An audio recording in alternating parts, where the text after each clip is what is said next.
Hi everyone, we're the Candid Book Club and welcome back to our channel. I'm Linda, this is Tanya, this is Mimi, this is Omar, and this is Jess.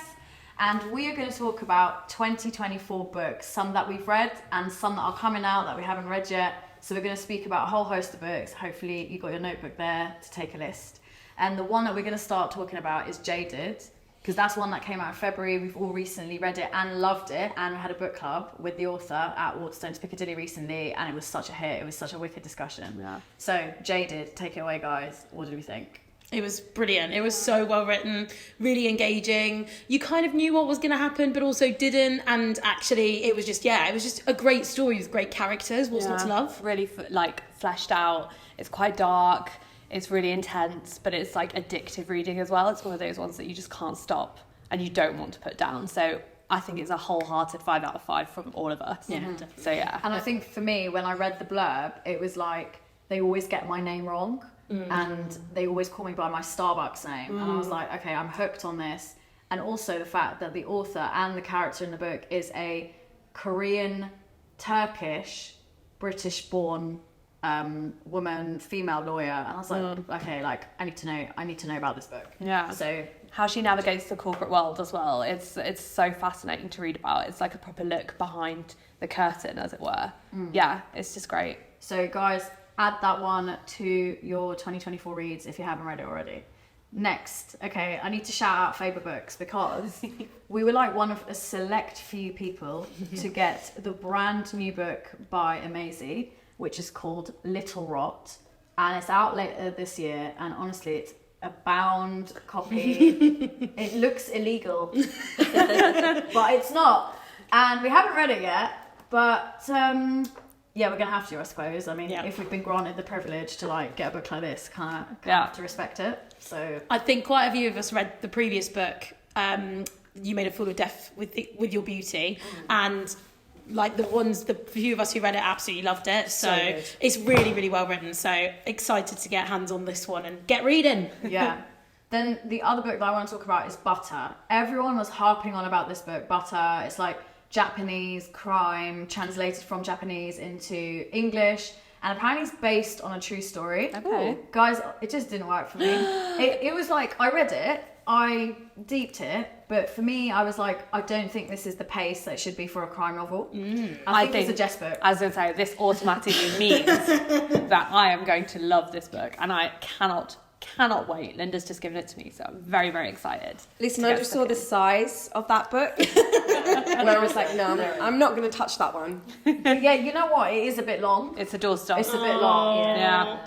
And But like, it looks so cool. yeah, like the premise is there's an escort who is a food lover and also specifically obsessed with butter and like dairy products. Okay. And she's always the last person to be seen with her romantic partners. But then there's no actual direct link to her and the scene of the crime where they find the person dead.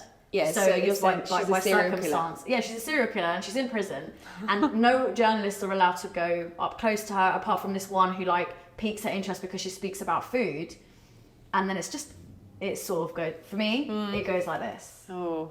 But if you've read Butter, comment and let us know. How, What did you rate how Butter? I rate it a 3. Yeah. So average. For me, it's average. But Okay. like, you know, if you're into that kind of stuff, it's worth reading, I think. Solid. Right, the other one that we can't ignore, sorry, we're not going to dwell on this too long. It's coming out in September, the new Sally Rooney book. It's called Intermezzo. I'm not sure, but like, I don't know what that means. I don't know what it's going to bring. Do we even know what it's about? I don't think we do, right? I don't know if there's been a blurb. I've just seen that this is the cover, and I feel sorry for any author who's publishing a book on that day. Delay it. Bring it forward, because I'm sorry, like It's just going to be Sally Rooney, wall-to-wall Sally Rooney for probably September, probably right up until Christmas if you think about it, because that's all anyone's going to be getting for Christmas. And is then a there'll copy be of Sally like Rooney. some speedy paperback that comes out like a day after the hardback comes out, and you know all that stuff. But I am looking forward to it though. Yeah, I can't lie. I was just gonna say, like, we will throw the shade, but we will read it. I think we will collectively all read Yeah, the Sally 100%. Rooney novel just out of 100%. continuity because we've read all the other books. Yeah. Definitely. So, what are some other books that have come out this year? Kylie Riley Reid had a new one. Come and get it. It's next on my to be read list. Really? Even after Mimi's review? Well, So bad. And I'm not even going to apologise for my opinion. Interestingly, so Such a Fun Age, which I read, I really liked. I know quite a few of us really liked. I've heard mixed things about it. There's a few people that I spoke to who said, I didn't really like Such a Fun Age. So they are quite unsurprised that Come and Get It wasn't very good because they didn't like Such a Fun Age. Whereas I loved Such a Fun Age, read this one. I was just like, forcing myself through it. I was like, I'm just going to get to the end because I'm 150 pages in. I was kind of waiting for it to kick in. And normally I have kind of like a 100-page rule where if it doesn't excite me by 100 pages, I'm like, done. But I was like, but I really like the other one, so I'm just going to keep trying. And it just felt really flat. Too many characters, too convoluted. Couldn't tell you what the story was. Apparently there were some themes about earning more money than your friends. No clue. So yeah, good luck, but no. Where did she fall off? Like, I'm don't really know. surprised, but I'm kind of, no, I'm not. I'm not surprised. But yeah, so if you've read Such a Fun Age or you're intrigued by Come and Get It, that's another book, but it's not recommended by Mimi. So for the record, it's not recommended by Mimi. The other book that we cannot not mention is Hidden Fires by Sarah Shusay, Yeah. 100%. which we launched in January. So exciting. It was such a privilege to do that. Like, there was so much love in the room without sounding cringy. And it's such an amazing book about a grandfather and a granddaughter who build this relationship after being estranged, I would say, for a while. They've got their own things going on, and in the backdrop of that, there was the Grenfell Tower fire that happens at the same time. It's during Ramadan in 2017, and they talk about the partition of 1947. So there's a lot of themes, and absolutely loved it, and we love Sarish. Yeah. And we loved her debut novel as well, The Family Tree. So she's on a streak. Yeah. Really I like good. this one better than the first one. Same. Yeah. Really? Yeah, I did as well. I love the family tree. I think there was points where it felt very long. Yeah. But this one, I don't know. I think it was the granddad. I think we didn't have a soft spot for the granddad. Super cute. Perfect I'm character. surprised. I'm surprised that you preferred it to Family Tree. Yeah. I like them both. Yes. But this one definitely. Do you know what? We asked her at the book club, which one did you prefer? And she struggled, didn't she, to Yeah. say. She was like, on one hand, The Family Tree is like my first book, but this is something different. Yeah, it is. It's It really is. different. It's so unique. It's such a unique angle to take on like a relationship in a book. I don't think I've ever read anything about a grandfather and granddaughter me either. before. So yeah. Special. I Really don't think I have recommend. either. If you've read any grandfather, granddaughter sort of relationship books, again, let us know in the comments. Right, Coco Mellas.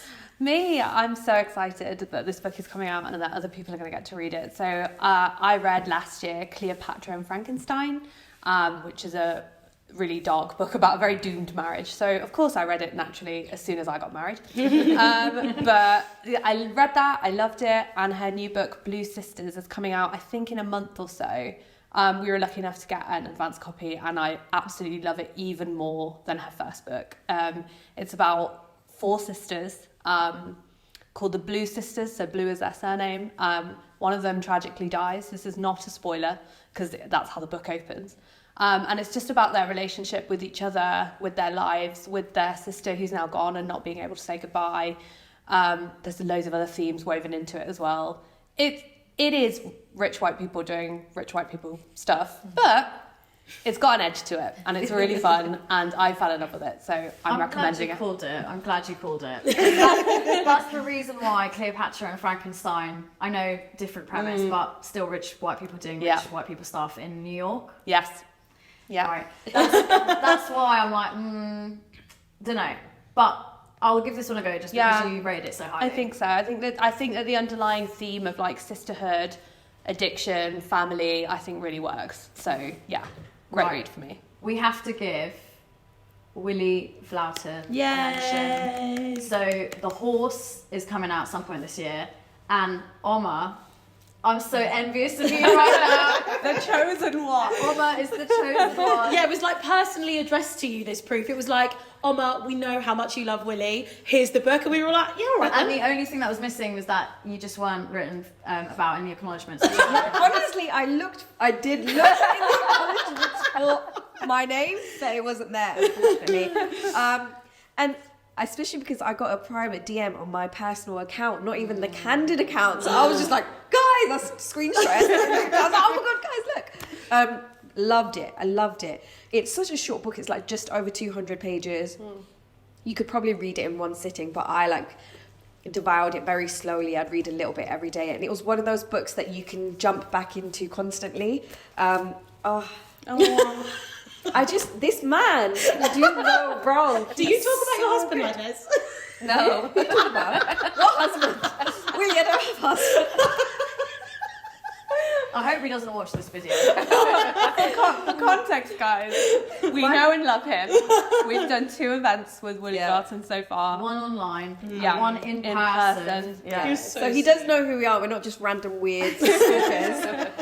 We are that too, though. Yeah, we are. And we are. we have nothing but love for every single book we've read by him. Yeah. But he's really good at, he has one character that he focuses on, and then he always sort of jumps back and you get to know how they're in their current situation. So you find all the stories from his past, and their stories are so layered, so fleshed, like so interesting, but it's still like an average person. It's like the average American that he's talking about. So they're not privileged, they don't come from like, you know, good backgrounds, but they're all sort of chasing that American dream of like trying to make it and all the difficulties they face and things like that. And in this book, it's about a musician who's never really quite made it, and he's also always been a songwriter, and how he's like living in isolation, and he sees a blind horse is outside his house one day, and he's kind of like in his mind like, am I actually seeing that, or am I becoming delusional by living alone for so long? And you know, he tries to rescue this horse by like, you know, whatever. So it's that sort of journey that he's going on to help this horse out, and what it kind of means to him, and just it's so sad. He's so good at writing sadness.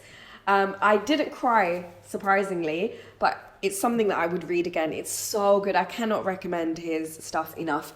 So I know that the girls will be fighting over this one. I'm Yeah. taking it out. It's with me. It's with me. Shock on second place. Yeah. Right. Okay. So in terms of other books that we've read that are coming out this year, I just finished reading Evenings and Weekends. Yeah, guys. Right, Like, Oisin. yeah. Oisin McKenna. This book is not for me. And what I mean by that is, I'm sure loads of people will be like, oh my god, this is amazing, it's like a millennial story. It's just, I don't think I'm the right audience for it. You know what I mean?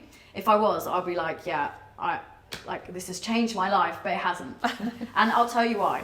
I think I'm over it when it comes to reading about millennials who are like aimless and have nothing to do in London. Yeah. And they live in East London, and they live in like Hackney, and they live in like ex-council block, and it's like a damp mouldy flat, and they don't know what they're doing, and they don't have any money to their name, and like it's this really hot weekend one London summer when the whale was in the Thames. Oh yeah. Oh my gosh. Yeah, so like that's happening in the background, and obviously it's like scorching hot, Yeah. and it literally goes from a Friday to a Monday, and I'm just like, yeah, it's not for me. Again, it's not for me. But again, gonna this love might it. be a Jess. Jess kind of loves this weird stuff. So, for the record, I rate it a 2 out of 5, and I reckon, Jess, I think you'll give it a 4. Probably. Ooh. Yeah, It sounds like it's it. fighting talk. Sounds We'll like see. it. We'll see. So, in terms of other books, you read a book recently, Mimi, didn't you? Yeah. A Mouthful of Salt by Reem Yeah. Rafa, who is a Sudanese author. Yeah. So, yeah, tell us Yeah, about that was excellent. I really, really recommend that when it comes out. Get your hands on it. So yeah, it's a story told in 2 parts that seem on first glance to be slightly unrelated. So you know, it's covering kind of essentially the period in the 50s where Sudan was really, I mean it still is obviously, but there was a huge amount of civil war and unrest, and there was kind of so much uncertainty around the north versus the south, and religion and race and all of those themes coming in together. So the first half, we are in a village, suddenly the cattle die, all of them overnight, and there's a boy that's gone missing and is drowned in the river, and they're trying desperately to find his body. Wow. Second part, you have a couple who are mixed in terms of it's a northern woman marrying a southern man, and they go to his family, and his family immediately dismiss her from their sight and say, we do not recognise you or your son, this is all a sham. And the 2 parts are kind of unrelated, and then at the end it sort of does come together in a way that surprises you. But it's just really hard to write good stuff like this, that's this short, that's this quick, and that does pack a punch. I actually think it's quite difficult to do well, and that's why I really, really rated this book. Kind of, you go through it and you're like, okay, where's this going, and then the second part starts and you're like, where is this all stitching in? And the way it comes together at the end is one reason that really kept me going, but it's just really well written. So yeah, I'd really recommend this one. And it's good, I think we're constantly trying to read stories from places outside of areas we know. And it's, I think there's quite a lot of Sudan fiction coming out at the moment, understandably. It's kind of got a bit more of a bit more of a light on it, let's say. So this is something to add to the shelf for sure. It sounds like a complete polar opposite of evenings and weekends. Yeah, guys, no. Let's not put them in the same group. We cannot put them in the same category. And I think on that, the other one that I recently read was Behind You is the Sea by a Palestinian American author. And what was interesting about this one, because I read a lot of Palestinian fiction and even short stories, is that this is 3 different families who are Palestinian American immigrants, and some are really well off and some aren't, but they all intertwine because it's a small community in a certain area in America, and it's just mundane, like everyday stuff, but with a bit of spice every now and again. Like this woman did this guy did this, just people trying to find themselves. And I actually found it really like cathartic. Like it's not everyday drama. But then obviously the fact that they are all Palestinian immigrants, there is that sort of thread in the background. It kind of reminds me of The Beauty of Your Face, where like being Palestinian isn't the main thing. They are Palestinian. But it still has an impact. It has an impact because of where they're from, what they've had to endure, what their parents have had to endure. And I really recommend this. This is out at some point this year. And I want more people to read this book. Yeah, I'm taking that one. Let me take a picture of it first. There's a real live action book swap happening in front of your eyes. Right. The one that I've read very recently is Pornabelle's new one, This Is Fine. We really enjoyed In Case of Emergency, which was her novel before this. We spoke to Porna as well about it, had an amazing discussion. I think this is even better. Oh, so this exciting. It's another auntie niece, and so was In Case of Emergency. But it's just different, this one. Like, I've written an in-depth review, so you can go to our Instagram and read it. And there were just so many touching moments that I did cry. No way! Oh, wow. I'm not an ice queen. I don't know why I've just got this reaction. But so if you guys want a copy of this, I'll take that one. Right. And then this one. Yeah, I'm looking forward to, this is the new book by Joanna Glenn, Maybe, Perhaps and Possibly. I really loved All My Mothers. I think it was my favourite read of last year. So I'm really looking forward to this one. I don't know what it's about, but I loved her, so she's looking forward great. to this one. Yeah. She is great. Right. And then quickly, I want to tell you guys about some of the books that we've been sent, haven't read them yet, that I'm looking forward to reading, and hopefully everyone else is looking forward to reading. Yeah. So these are These Letters End in Tears, and this is based in Cameroon, and where same-sex relationships are punishable by law. And I want to know what goes on, because I don't think I've ever read a Cameroonian book. And then We Were Girls Once. I've read the first book by this author, Tomorrow I Become a Woman, and I absolutely loved it. It was like Stay With Me vibes. And you guys know how much I love Stay With Me. And then Julia Armfield, Private Rights. This book is everywhere. It's everywhere. Everyone's talking about it. I don't know anything I don't know what it's about. I'll tackle it first. But yeah, Jess, you can take that. I'm going to take that. And then Pam Williams, A Trace of Sun. So this is a Caribbean author based in Grenada. A bit of UK stuff as well. I want to read that because it's You love really Caribbean. Yeah, I do love Caribbean. It's got quite an old vibe to the cover, hasn't it? Because that shiny patent cover you don't really see so much anymore, do you? It kind of reminds me of like a beach read romance. I mean, we'll see. And then, guys, I'm really, really interested in reading this one. So this is The Great Divide, and it's based on the workers who built the Panama Canal. Oh, wow. Yeah. So, like, again, I just want to know. Yeah. There's a bit of history that I just don't know anything about. Obviously, the Panama Canal is like super important part of geography. Yeah. And links, South America to Trade. Central America, trade, everything. So, don't know what went down there. And then we'll find out. We'll find out. And then this one is again. Let me read this, yeah? An incisive novel laying bare the contradictory societal response to gender, sex, and redemption. I think this is based in Kenya. Wow. And it's called Rinsing Mami Soul. I'm intrigued. I'm Interesting. intrigued. So I feel like 2024 is a strong year. It's very strong. 2023 was a bit dead. Yeah, agreed. So, Jess, starting with you, what are you most looking forward to out of this pile or otherwise in 2024? I think out of this pile, I'm definitely going to go for the Julia Armfield book. Oh, But I'm I'm- glad you didn't say evenings and weekends. No, I didn't. But I think only because I'm really intrigued to know what it's about and why is it everywhere Cool. and why do people love it so much. I want to know what's going on in those pages. So I think that's it for me. Oma? So I've already read The Horse and ranted about it, but I feel like it's a really strong contender for my best of the year. Ooh, Where fighting talk. Yeah, we're not even halfway through the year, whatever. So yeah, the other one I'm looking forward to is Portia Bells, because I flew through her one and I really enjoy her writing and just her as a person as well. Like she's just so dynamic, she's so fun to talk to. So I'm really looking forward to that one as well. Yeah. Okay, Mimi? Good. Well, I want to give an honourable mention to Leaving by Roxana Robinson, because I've read that and I want someone else to read it. Oh, yes. So good. It's about a couple from college who then reconnect in their 60s, and it is the most like it's a really like I don't like forensic look at relationships in a way that normally you have as like part of a wider story. And it's like two people in their 60s trying to figure out can they make it work, which is just brilliant. Really recommend. Yeah. Also Fighting Talk, also potentially one of my best of the year already. But the one I'm looking forward to is, as Tanya's already mentioned, Joanna Glenn's new book, because I loved All My Mothers as well. It was so good. So yeah, that one I absolutely cannot wait to get my hands on. Yeah. Tanya? Favourites? What are What you are you looking looking to read it? Oh, because I already mentioned Joanna Glenn All right, any others? and Parabel. Okay. And I just want to say as well that like Jaded and Sarah Shazane's Hidden Fires were two amazing books and that we've already mentioned, but they are amazing. Like don't sleep on them. Like, Yeah. they're already out. I feel We've already like read them. the year They're so started good. strong. It's so Yeah, strong. definitely. Yeah. So we could be going on and on about this, but we will end it there. You guys, please let us know what you enjoyed about this video. Write in the comments, let us know if there are any books that we've missed out or any that you've read, and just let us know. So I think that's it from us. Yeah. So see you later. Bye.